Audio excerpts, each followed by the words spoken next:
Welcome back to the Right Questions podcast. I am your co-host in this fantastic, magic carpet ride that seems to be an adventure every time we have a conversation and a new guest on, which today will be no different. But as I always do, I always want to check in with my co-host, Bridget. How are you doing today? I am doing very well. I'm doing great. Thank you for checking in, Todd. Our guest is one of my favorite people in the world, so I'm very happy that we get to have this chat. I know it. I know she is. And so we're going to get to hear her in just one moment. I do want to point out, though, Bridget, and reveal for our listeners that something strange happened just about a week or two ago. Bridget and I saw each other in person for the first time that you pointed out to me, right? Because we see each other here all the time. Yep. But we hadn't seen each other in person in what, a year and a half? Yeah, over a year. Well over, because since probably February of 2020. So long. And it was really weird. You walked in the door of my house and I was like, you're a human being still. Like, I just wanted to give you a big hug. And like, it just felt, it was a very moving moment. It felt like a big moment. It did. And it was beautiful. I agree. And to give you a hug and to touch you, there's something that is lost in all of this that we try to capture. And but what it got me thinking about was, this idea of how perfect that moment was. It just how, and then in the last year, how imperfect perhaps everything that's happened, how can I put this? It hasn't been the most perfect year, and yet we've had opportunities and gifts and learnings and all kinds of great things for some of us come out of it, and also some tragedy that isn't lost on any of us. So, I lead in today with this idea because we're going to, lean into the idea of maybe perfection, right? And I'm going to reveal the question in a moment. So I had a thought and an experience this past week of going on vacation for the first time also in a year and a half, 2 years or so. And I was able to be with family and see my sister, and my partner and her kids came, our large family now. It's two of us and we have 5 kids between the two of us. And I was sitting on the beach at the end of this week-long vacation, and we were doing a bonfire because we couldn't stay for July 4th because we couldn't get the house for that date, right? So kind of imperfect but perfect. And I'm sitting there thinking like, gosh, this is just, I'm just so grateful.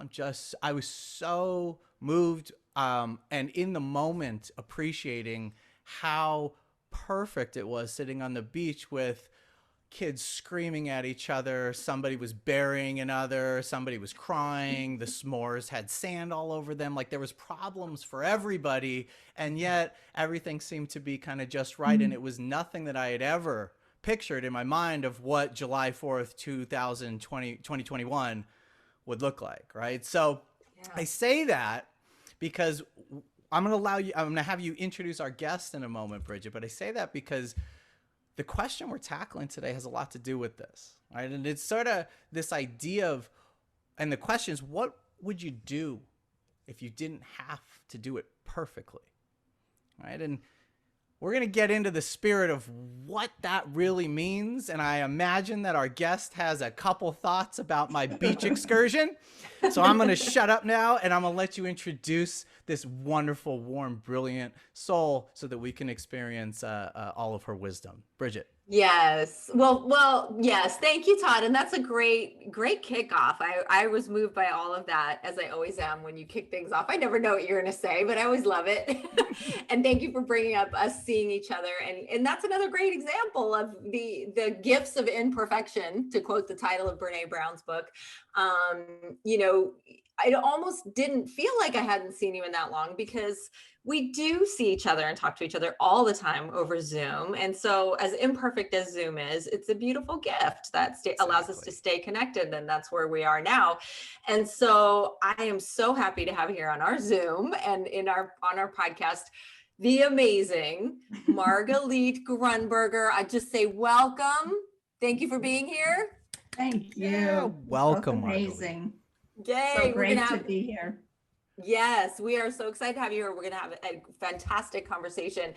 But before we do that, I'm gonna have to have you sit for a moment, sit tight, and listen to me gush about you. It's like one of my favorite things about this podcast, isn't it? And I can't help myself, but it's just so exciting to get to have such incredible people. And today is no different, as Todd said. So let me tell you about my dear friend and mentor, Margalit Gruenberger. She has had tremendous business success.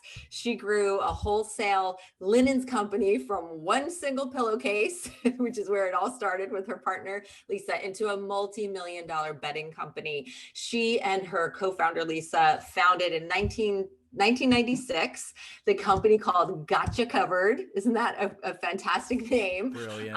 They grew the business. It had tremendous success. As I said, they had a 20-year run, and then they went ahead and did what many business owners dream of, and they successfully sold their business in 2016. So much to learn from Margalit. She's a great leader in the business world, in our business community. And now she's a coach like us. So we talk very often about coaching strategies and tools and techniques. And Margalit is just incredibly knowledgeable and so wise and compassionate as a coach. And I've learned so much from her about coaching. She, like us, is also certified by the International Coaching Federation. We went to the same coaching school with the same amazing teachers. Shout out to Sue and Jory of Fast Track Coach Academy. And prior to her successful career as an entrepreneur, Margalit was interested in kidney research, and she has her BS in nutrition from Ohio State University. So like many entrepreneurs, we kind of find ourselves with this, with this drive to start a business, even if it has nothing to do with, the experiences we've had in our past and our education necessarily. She was on her way to get her master's degree in nutrition, and she somehow ended up at a PR firm and loved it, right? And kind of made her way up the ranks there and learned a lot, and ended up, deciding to start her own business later on down the road. And she'll tell us if I've missed some things more in there. We're going to ask her about, her experiences in the discussion. But she now not only is a coach, but she's a very active volunteer for many organizations, such as one of our wonderful organizations that we love, the Entrepreneurs Organization of Los Angeles, and the Entrepreneurs Organization of Los Angeles North, which I'm a member of the accelerator program in. And she volunteers as our coach, mentor, is an incredible teacher for all of us and support for all of us in growing our businesses. She is a volunteer for this incredible organization called, is it Cerisi? Will you say it? Amazing. Yes. So she also volunteers for Sarisa, an incredible organization that matches leaders in the corporate world with mentors and Toastmasters. I know she's super involved with Toastmasters and has fun there. She was on the Entrepreneurs Organization of LA board as a leader throughout her 13-year membership. So she's got lots of mentoring, coaching, leadership experience. Personally, Margalit and I are dear friends. We see each other, talk to each other regularly, and finally just saw each other in person as well. We're going to probably have lots of stories about coming back together with people in person, and had our first accountability group meeting in person, and had our first get together over tea. And it just makes me so happy to think about those experiences. Margalit, her professional life is incredibly noteworthy as a successful entrepreneur. Her personal life and her experiences are quite striking, and there's a lot to learn from all of them. Her parents were Holocaust survivors. She's going to share a little bit more about that with us and all that she learned, in particular from her mom.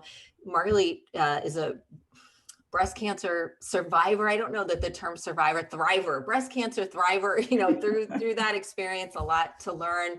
Margalit got married for the first time at 60 years old to her amazing husband, who I also am lucky enough to know and have spent time with at our many EO events. And even in Hawaii, I remember sitting in Hawaii at one of the lectures with you and Simon, and all of us just learning together, and so many beautiful experiences that we've had. And I just adore you and Simon, and see how beautiful you are together. You just celebrated your 2-year anniversary, correct? Yep. So congratulations. Not many people get to be like madly in love newlyweds in their 60s. That is just so cool. I can't even tell you. Margalit's going to share, I won't say too much more, but her coaching website and practice is the Margalit Method. We really want you to check that out. We'll have the link in the show notes. She loves to talk about the idea of training your brain, which I want her to tell us all about. And she does tons of extended learning. Like every time I talk to Margalit, she's telling me about this latest class she took and this new approach and this new concept, and so generously sharing it all with me. So I can say that my coaching, you know, has been enhanced tremendously by having Margalit as my mentor. So Margalit, I'll leave it there. But I know there's a lot more. So I'm going to turn it over to you and ask that. Well, that's plenty for me to say, but now everybody wants me to shut up, like Todd said, and hear from you because you have so much to share. Would you tell us, would you go all the way back? Because it's been so meaningful to me when you've shared one-on-one some of your experiences and what you learned from your mom and her being a Holocaust survivor and her lack of formal education, yet her, you know, she could have been a coach. The things she taught you were like coaching concepts. So will you tell us a little bit about all that? Sure, but I just want to thank you both. And Todd, when you talked about seeing Bridget for the first time, I could cry, truthfully. And just the energy, and you're right, just the energy of meeting in person and the beach. Yeah. We can talk about the beach experience. But my mom, both my parents were Holocaust survivors from Czechoslovakia. My mom was in Auschwitz, which is the most famous, I think, concentration camp. And I didn't realize until later in life that what I do now is based on what I learned as a child. Because when I was a kid, she had an adorable Czech accent. Neither of my parents are on this planet anymore. They lived till they were 90, so they had a great life. And she would always say to me, Margalit, when she was upset, Margalit, don't worry. For some reason, Europeans can't say the W. Don't worry. I'm training my brain. So she wanted to let me know, even as a young child, that the external world isn't going according to plan, but that's okay. She'll figure it out inside. And so I bet you she was like that before the camps. I call the concentration camps the camps, kids of Holocaust survivors. That's how we call it. Yeah. You know, when you're in Auschwitz or when you have any kind of trauma, one of the ways to get through it is how do you create an experience inside yourself so you can get through it? I don't know if that makes sense. My mom, I think she didn't go past 6th grade education. Neuroscience wasn't where it is today, you know, in the 60s and the 70s and maybe 60s and 70s. So when she said train your brain, she wasn't talking neuroscience. Today, I'm a neuroscience nerd, and I love talking about the brain and how we can create what we want based on our internal compass. Ooh, Margalit, since you said that, I might be interrupting, so I want you to go on, but can you show us, for those who are watching on YouTube, your brain snow globe, and tell us about it? This is my new toy. I work on the brain, and when we're emotionally upset, this is what happens to our brain. And it's wired like this. It's meant to scare us. I don't know if you could see. Yes. And that's and that's okay. It's not like we're not supposed to feel fear. One thing I love about coaching is I'll say things and a client will say, well, do you mean that I'm not supposed to feel it? And I'm like, no, thank you for bringing that up. Actually feel it. And if you want to move forward, if you want to create something, if you want to have a different emotion, shift your emotional state, whether it's at that moment or the next day, we have to quiet ourselves, and the snow settles. Right? If we keep going like this, that's what happens with their brain. So you are the first people I'm showing my new toy to. So yay! If you're listening, please watch on YouTube. But if you can't, we want to describe. Margalit's got this fantastic snow globe that she had created for this purpose to use as a prop in coaching and in her many talks that she gives for organizations, where you can see that snow flurry craziness and imagine how we know that happens in our brain, of where it's just really things aren't settled and it feels like this flurry of emotions and thoughts, and And then eventually it settles. Yeah. When you train your brain. And we're wired like that. Mhm. That's, you know, our amygdala, you know, what is it? Flight, freeze. What am I trying to say? I don't know. Flight, freeze. Thank you. Yeah. Yes. No, we're wired like that because we want to keep comfortable. We want to stay, our brain wants to stay where it needs to stay. And if it's that's serving you, then by all means, you know, someone says to me, I don't want to be coached or I don't want that to change. Great. That's wonderful that you know that. But many of us want to change and we don't have the tools or knowledge to make those changes. And there's information everywhere. And my philosophy is if we even change one thing in our life, 5%, it'll transform our life. Yes. Well, the story of your mom and the idea of training your brain and how that served as a foundation, like you said, to everything that you know and impart to anyone that you're working with, you know, personally and professionally. You know, when we were talking about what question to ask, right, what's question to explore for this show, you know, you very eloquently stated, what would you do if you didn't have to do it perfectly? And so I'm looking at the snow globe and I'm seeing the flurry, and I'm curious why this question about perfection and training the brain. Yeah, because first of all, I believe no one really knows what perfection is. If I slammed into it, if I walked into the wall of perfection, I wouldn't recognize it. Yeah. Because when someone says, I want to do it perfectly, a question is, and what does that look like? I don't like saying 100% of the time, but 100% of the time, they don't know what it looks like. Now, again, I'm not talking about emergency situations. I'm talking about something we want to create in our life. And so when we take the element of it doesn't have to be perfect, we open up this whole space about what's possible. I wouldn't have started a business because I didn't know what I was doing. And you know what? Every day I was in my business imperfectly. I had 15 employees. They were the best team. I promise you, I made tons of mistakes. And I believe one of the things I work on personally and with others is we are all masters at what's not possible, because it's not possible because we want it to be perfect.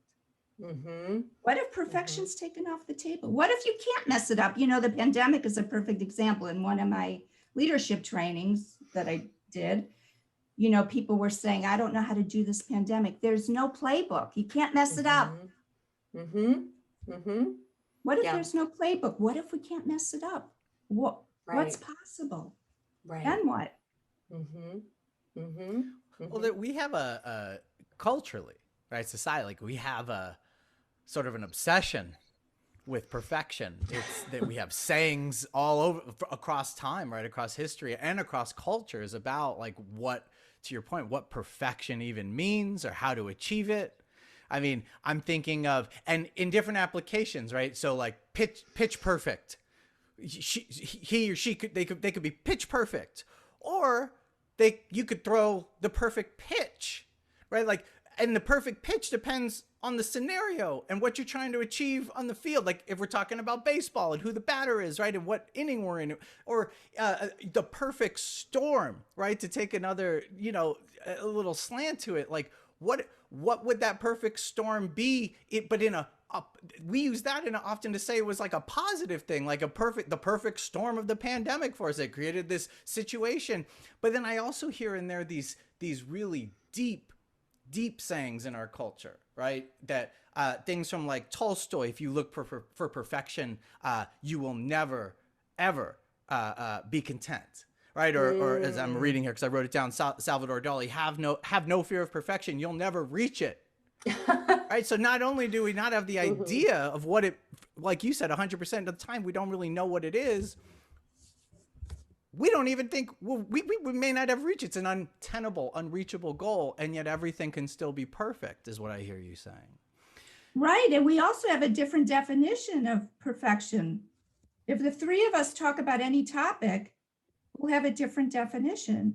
And also, on a different note, we struggle and suffer more in our quest for perfection or in exploring perfection. You know, Byron Katie, who is brilliant, she's an author and speaker, and she does this, she has a philosophy called this, the work, literally, thework.com. And, you know, and her belief is, and it changed her life, is anytime you argue with reality, you're wrong 100% of the time. Yeah. Now, I just learned, so acceptance gives us permission to create what we want, to do what we need to do. And again, a client said to me, so I wasn't clear. Does accept mean I'm happy with what's going on? No. Accept, for me, acceptance means this is the way it is, like cancer, the cancer diagnosis. Yeah. In order for me to accept it, then I could move forward and experience what I need to experience. Right?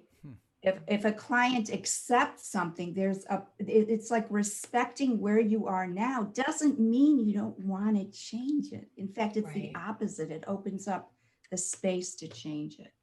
Right. That reminds me of a conversation I think that you and I had at one point, Margalit, where we were talking about, I think you were getting ready for a talk where you were going to share your cancer experience. And you said to me something along the lines of, you know, for a little bit, for a moment, you were asking why me? And then you went to why not me? Right. And Exactly. that hit me. That really hit me. Like, this is me. This is my journey. This is why not me? Why should it be anybody else and not me?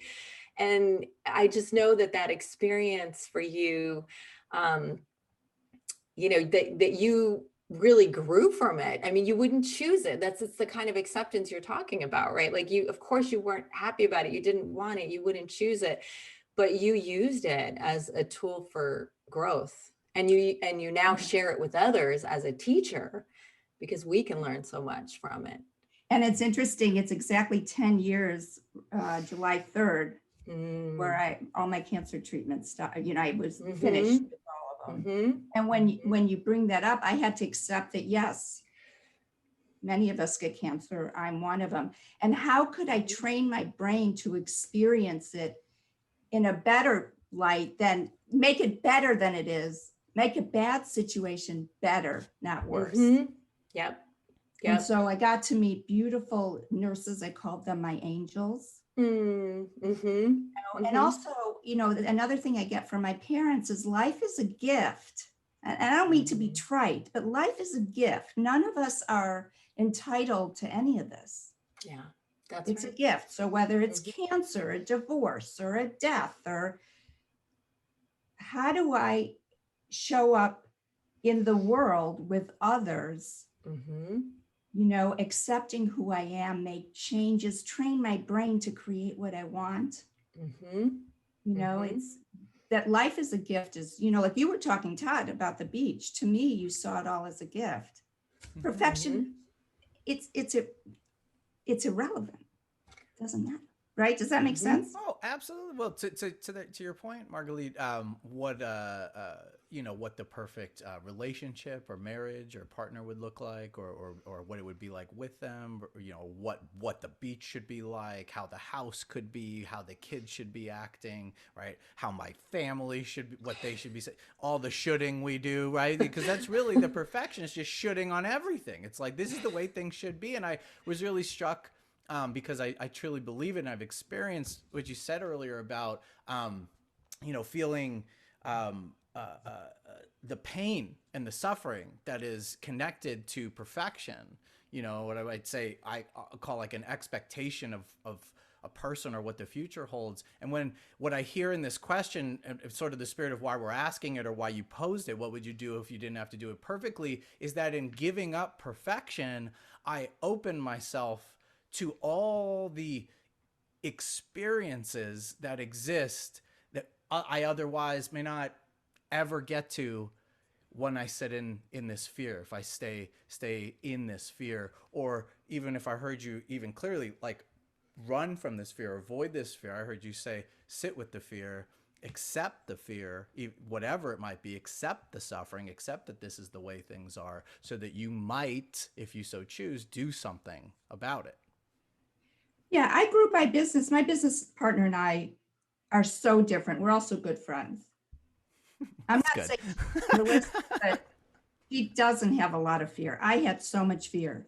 Mm-hmm. And she rightfully said to me when we first started, you know, we cannot grow a business with your level of fear. And this was kind. She wasn't being mean. Mm-hmm. And I agreed with her. Mm-hmm. So what do? So I could run a business with fear, but it was, and this was before I was a professional coach. Now I have the language around it. Yeah. It was driving me. Now it doesn't drive me. I put it in the back seat. I put it on the shelf. I can always get it. You know, when we squash a feeling, it's going to come back, you know, even bigger. Yes. So I can run a business with fear. It's just not driving. And whether that's self-doubt or anxiety, you know, or perfection, put perfection if you don't want to get rid of it.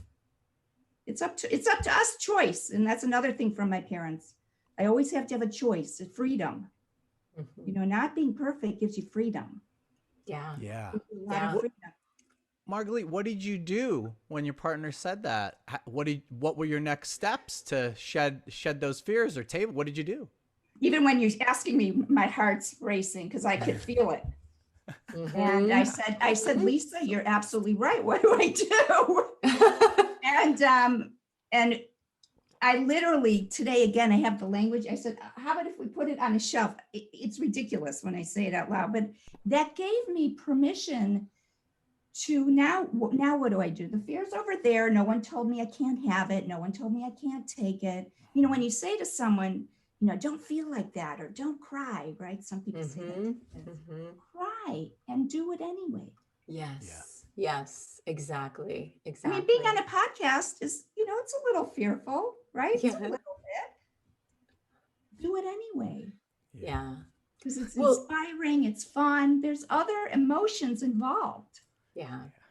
You know, Margalit, it's funny because I think everyone listening, and I know for Todd and me, what you're saying is completely resonating. And then we all have these areas where it's like, but not in this area. You know, it's got to be perfect here. And to get back to the business example, you know, as an entrepreneur with small business myself, I think that's where my brain goes, is like, yeah, but if our foundation isn't perfect and set up, and I'm not taking all these learning day courses through EO, and like I haven't learned everything I could possibly learn about, you know, cash flow and business systems, and I'm afraid to keep growing, and I'm afraid to take more risks in the business. I am, and Todd's, you know, supporting that and doing a great job. We're doing that together. But, you know, how do we do that in business? Like, I look at you going to, you know, 15 employees, like that's one employee at a time, where it's like, oh my gosh, here we go, committing to someone's salary. And here's another person, and here's another. And I learned from you and from all, you know, the business coaches in our community that you've got to just do it. You've got to scale, you've got to grow, you've got to get over the fear. Here, I like when you say, like, park it in the backseat, like it's still there. You have to hear what it has to say, because sometimes it actually is there to warn you about something that you do need to be mindful of. But like, what, you know, how do you coach? Because you are a coach for entrepreneurs. That's your coaching niche. So how do you help people to move through those fears and that feeling like it has to be perfect for me to keep growing and scaling my business? Well, there's so many answers to that, and so many great stories I have. But one of the things that gave me freedom was I don't have to believe all my thoughts. You know, thoughts are these 90-second episodic, they're like clouds, right? And most of them, they say we have 65,000 thoughts a day. I'm not sure who counted, but let's say we had 12,500, right? I don't have to believe all my thoughts. My feelings aren't facts. There's certain key ideas I have that keep me grounded. Mm-hmm. But for an entrepreneur, it's not true. Is that thought true that you have to have it perfectly? I can tell you, and so can every member in EO. I think I could speak for them. None of us have done it perfectly. And I love the title of your podcast, The Right Questions. A great question to shift the way we're thinking. If it's not serving us. If it's serving us, then you don't have to do this. Right. What if it doesn't have to be perfect? What if that's not true? Mm-hmm. You know, I had a client who, she wasn't able to keep all of her, many of her employees. And what unfolded was she didn't find herself very empathetic. Like if her assistant came into work late, she didn't care why the assistant was coming into work late. You know, if your son is sick, you can come in. And her belief was, because she had to be perfect, her belief was that you can't be empathetic and successful in business. So we go and peel through, train your brain. What if you can think differently? What if that's not true? What if questions are life-changing? They've changed my life. Yeah. Yeah. You know, what if I can't find love at 60 or 50? Right. Right.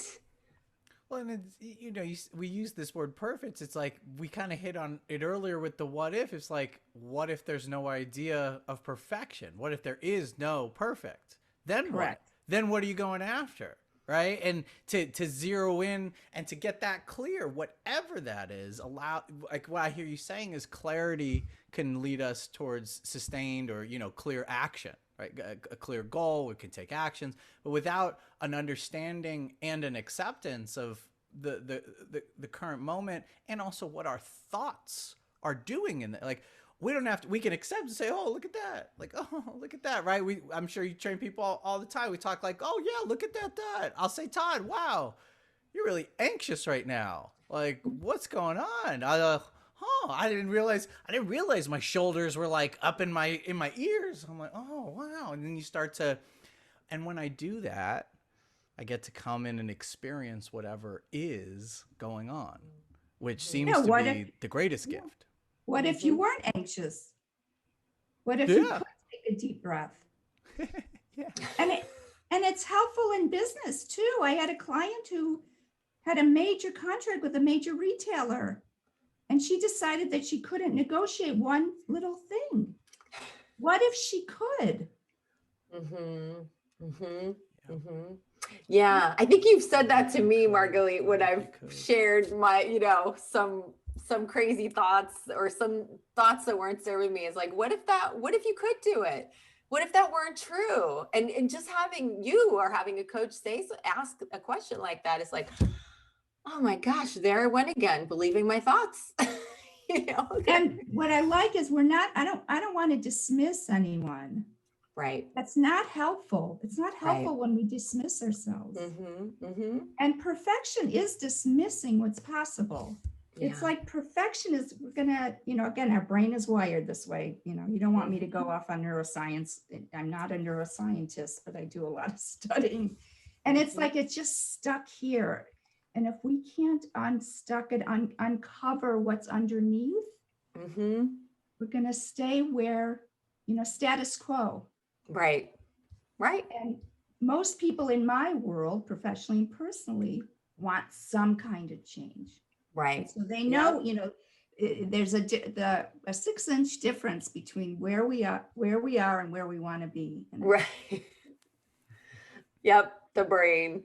Well, you know, Margalit, I look at you and it's interesting to hear you say like you want to change and, you know, you were working toward goals and things like that, because I look at your life and it's like, it looks amazing from the outside, to be honest. You know, like you have this beautiful new marriage, you know, you sold your business. So you're out from that. You know, I mean, having a business is amazing. It offers a lot of freedom and growth, but it's a big responsibility, you know? And so seeing you, like you play tennis and you have all these wonderful friendships and you coach, but coaching, you know, your coaching businesses, it feels very like like you have control over it. Like you take as many clients as you want, and you have great clients, and you have these amazing coaching experiences, and you have plenty of time to do lots of learning and education for yourself. So, you know, what are you working toward? Like, how are you loving the life you have, which I can see you doing, and also like challenging yourself and working to grow and, you know, and move in new directions, because it's never over, right? As long as we're here on the planet. And that's why and you're describing the external, obviously, right? Right. And I mean, you say I'm playing tennis. I'm playing tennis for the first time in 30 some years. Yeah. And if it wasn't for COVID, I wouldn't have played. Yeah. Because on our first wedding anniversary, we were at a resort, and, you know, most things were closed down, and they offered us, Simon and I, to go to the tennis courts. And so I said, you know, I have a total shoulder replacement. I have a fused ankle. I'm not fit for tennis. But you know what? I was wrong. And it's one of the best things that I've done this year is to play tennis. It's changed my life. Now, the question of, because I just didn't see myself that way. Yeah. And so I had to shred a story that I can't do that, which I love. Like, I love the other question could be, what story do you want to shred? Yes. Yeah. And even as I say that, I feel it. Right? Did you say shed or shred? Like shred? Oh, shed is better. They both work. I like them both. You decide. Yeah. And what I love about the profession of coaching is I constantly have to learn. I want to learn because I can't take others deeper than I've gone myself. Yep. You know, and I have a lot of self-doubt, like the question of what would I do if I didn't have to do it perfectly? One of the things in tennis is I would play doubles. I'm scared to death. Like I don't, anyways, like I'll disappoint the other couple or the other two people, you know, things like that. I think you just put a challenge out into the universe for yourself. I think we're going to have to check in with you on that, Margalit, because you voiced the fear. And now there's people going to listen. They say, I'll be your double, Margalit. I mean, shoot, Bridget might be your double. I don't know. I couldn't keep up. I wouldn't be. I've asked Margalit if she would teach me to play, if she would coach me in tennis. God. So. But I'm constantly working on myself. You know, we teach what we most have to learn. I'm a person who grew up with a lot of fear, a lot of self-doubt. I was overweight most of my life. I was actually obese, you know, not good enough. I mean, it's crazy stuff. And that's why I'm so passionate about what I do, because it doesn't have to be that way. If it's working for you, great. But if you're doing this blame game and it didn't serve me. So there's a lot of inner work. So I would imagine that the Margalit method is like rooted in the work you did on yourself and all those things you just shared. So is there like, what's the starting point, if you could, like, you know, for everyone listening, and they say like, yeah, that resonates with me. I have those thoughts. I'd love to retrain my brain, or just train my brain to have a different pattern, a different mode of operating. Where do they start? We start talking about what you want to create, whether it's personally or professionally. I mean, life includes both. And then why is that important to you? You know, what are your beliefs behind that?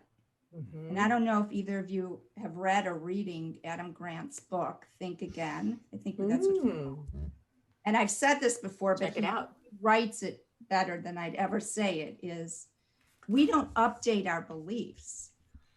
Right. So what, like, for example, for me, what did I need to believe that I could start a business? And so what do you need to believe to XYZ, to play tennis? My belief evolved. I had to actually, you know, action is really important. And I had to be on the court to start believing, oh, I can actually do this. Once a week, I take tennis lessons by Perry. He's a whole other story. He's a fabulous coach, but he'll actually say things to me like, oh, your brain doesn't know how to run. He'll say to me, there's no walking on the court, only running in tennis. And I'll say to him, I'm running. But he understands that the brain is in charge of the feet, and I'm just not used to it. I need practice. So today I'm running a lot quicker than I was last year. So Todd, to answer your question, it's an evolution. What are your thoughts about it? What do you believe is possible? Not what's not possible, because we're masters at what's not possible. It's almost like going to the gym. You need more reps on what's possible. Yes. That's what we play with. I play with possibilities with clients and myself, and life transforms. Thank you for it. Yes, that did answer. Yes. And what if someone wants to coach with you or chat with you about your coaching services, Margalit? I don't do a lot of social stuff yet. Margalitmethod.com is my website. You can look at LinkedIn. And I'd be happy to talk to anyone. I love this stuff. Yeah. That's what I love too about you so much, Margalit, is you really, really are passionate about it. Like the love for coaching and personal growth and business success. It's like, it's so genuine, and I was listening to you on another podcast to get ready for this podcast, and you were, the host had asked you, like, how did you become a coach, after you sold your, and you were like, I've always been a coach. You didn't say it in that way, but that's what I heard. And like, you just naturally always coached people. I know that you did, you have forever, because you're so passionate about these kinds of concepts and growth, and you're always reading, and it's infectious. I love it. It always lifts me up. And what I want people to know, first of all, it's a lot of things, but it's just small steps. Like, in my world, we always say, if you could do that or create that 5% more, if you could be 5% patient, you can be 5% less anxious, what would that look like? Right. It's not an on and off switch. It's like the dimmer, just a little, because otherwise it is scary. Yeah. Right? And believe and never give up. Take those small steps and know that they are leading to what you really want, and possibly to something bigger, but take it one step at a time. And I think about like how many people, aren't in a relationship and they're not happy and they're lonely. And a lot of people I've seen, coaching clients, friends, otherwise, they get to a certain age and think like, well, that's it for me. There's they don't see that possibility for themselves, and so that's why I really wanted to highlight, you fell in love in your late 60s, you got married for the late 50s, got married for the first time at 60. I think that's possible for anyone at 70, at 80, right? But you held on to the belief, like, this is something I can do. I can do it at any point in my life. And I'm glad you brought that up, because talk about self-doubt. I'm perfectly imperfect physically, I'm no model, and I don't aspire to be, okay? And I had many excuses for not finding the man. Internally, I thought it might not happen that I find the man for, my partner in life. And I wanted to make sure I'd be okay like that. Right. However, I did want to keep practicing dating. I used to say, how many guys do I have to date? As many as you have to date. Right. That's right. Because I found some people, and I feel badly for them. I give a lot of women in their 50s hope.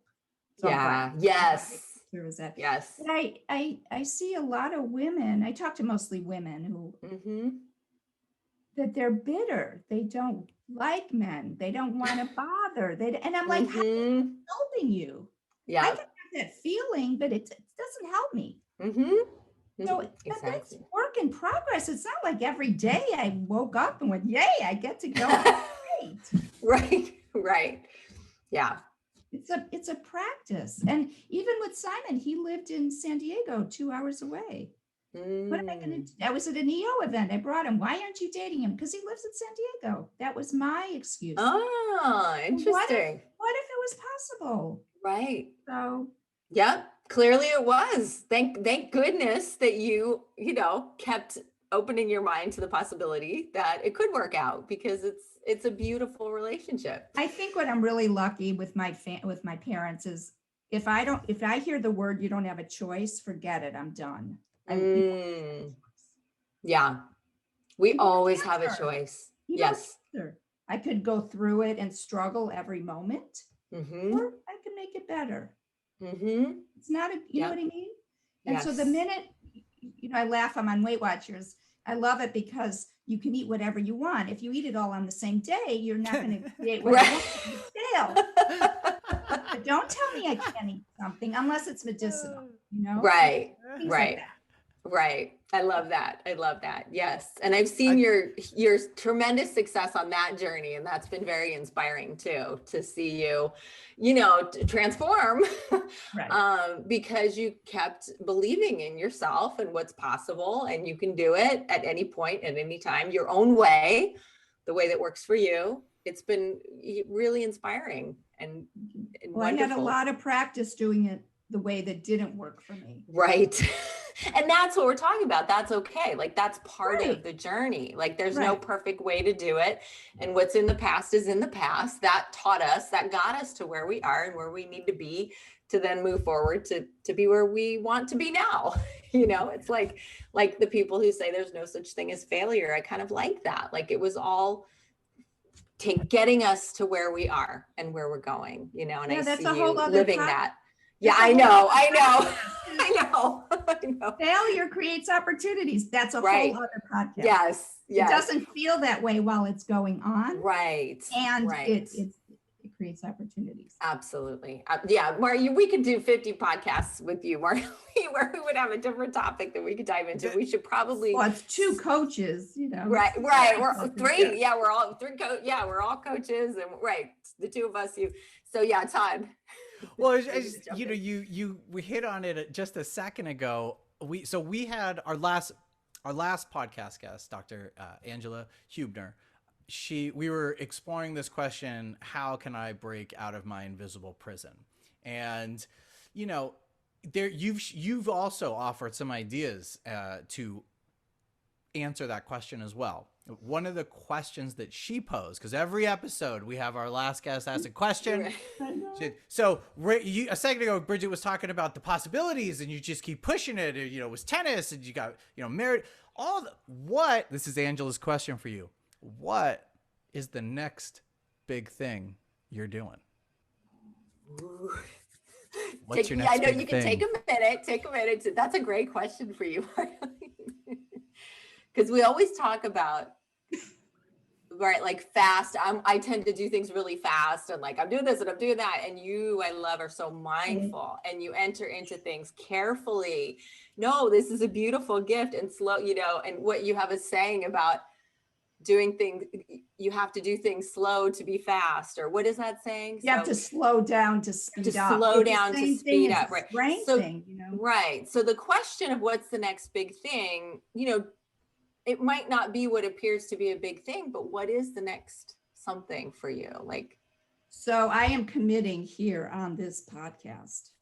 Ooh, yes. I want to coach a group of 8 entrepreneurs. It's like a mastermind. Yes. 4 to 6 months. Mm. And it's either going to be what's your possibility journey? Or what story do you want to shred or shed? Todd is going to help me with it. that. That's fantastic. I want to sign up for it. I want to be part of it. People are going to be lining up to sign up for this. Sounds amazing. I love individual coaching, and I want to expand the impact. Yeah. Well, there's something about, a group like forums in entrepreneurs organizations and accountability groups. There's so much power in that community and that trust. And you've built that trust in that community in our group. So I think it's a fantastic idea. I can't wait. We will definitely support you and follow up and hear how that's going for you. That's awesome. Yeah. Yes. I've never committed to something like this so publicly. So thank you. Yeah, it's going to be out there. So who knows? Some of the listeners who are listening to this right now may be signing up. So and a perfect. wonderful modeling of behavior, a wonderful example, Margalit, of stepping into the next thing, right?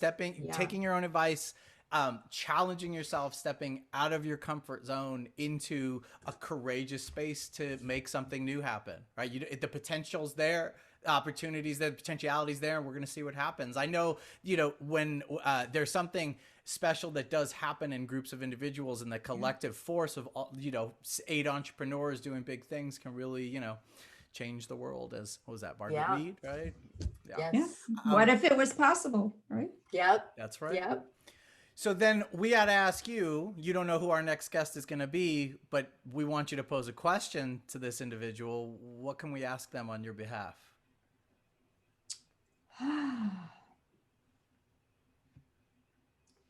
What is one thing you can start doing and one thing you can stop doing to create what's next in your life? Ooh, love it. I can't wait for Excellent. that answer the second part of that question. What can you stop doing? That's gonna require start. some reflection and honesty, which is great. Stop start is really good Yeah. questions to ask. Yes. Yes. I do. I just, in hearing you say that, I ask myself that when I feel things getting a little out of whack, and I feel like it's a little, when I say out of whack, when things feel a little more chaotic than I would like them to be, Right. I say, what's something I need to start doing to bring this into, more equilibrium, and what's something I need to stop doing to achieve that goal. It puts you into action right away. Yep. And out of the emotion. And it forces a decision. It's like it requires an answer. Right. And oftentimes just saying it out loud, just being asked the question and then saying it out loud, it's like, oh, that makes so much sense. But I wasn't like taking the time. That's why coaching is so amazing. And we all get lots of coaching in addition to coaching. It's just being asked the right questions, right? And taking that moment to answer. I have had so many coaching experiences with you included, and both of you, where, just being asked the question and going, oh, this is what I need to do. And, oh, I just need to stop doing X. That's going to help, it's not going to like make everything perfect, because we're not talking about things being perfect, but it's going to help a lot, and it's going to make a difference. And that's what it's all about. Questions are much more important than answers. That's my Yes. Well, I'm so glad that we asked you to come on the show and ask that question, because I would argue that your answers were just as important as the question, if not more important. Yes. But I'm gonna throw it to you, Bridget, because I know you'll have a few things you want to say about Margalit, and then I'll send us out. Yeah, thank you, Todd. No, I think this was a fantastic conversation. I am blessed to get to have lots of great conversations with Margalit one-on-one. So I'm so happy and excited to share this with our growing listening audience of the Right Questions podcast. And those of you out there listening, please share with your friends. This is episode 20, as Todd said at the beginning. So we are like really rolling along here. We are loving it. I know. We love it. We are having so much fun. We're getting great feedback from listeners, and we're just having a great time. So please keep spreading the word if you like the podcast, and follow us on Instagram, and and let us know, what you're getting from it, and what you like, and what we can continue, and what we can do more of. So Margalit, I just thank you. I'm so grateful for you. I love you. I adore you. You are such an important person in my life. And I'm so blessed to get to see you pretty regularly. And I just thank you for all that you've so generously shared and given and taught me and so many people in our circle and our community. And, my husband, Neil, who's, just finishing his term as president of EOLA North, thanks you as well for all your service. You're just such a beautiful, important, compassionate, wise, wonderful person in our circle. And I'm so blessed to have you in my life. And I'm so thankful to have been able to share this conversation with all our listeners today. Thank you. Thank you both. I love this podcast, and you're both such an inspiration.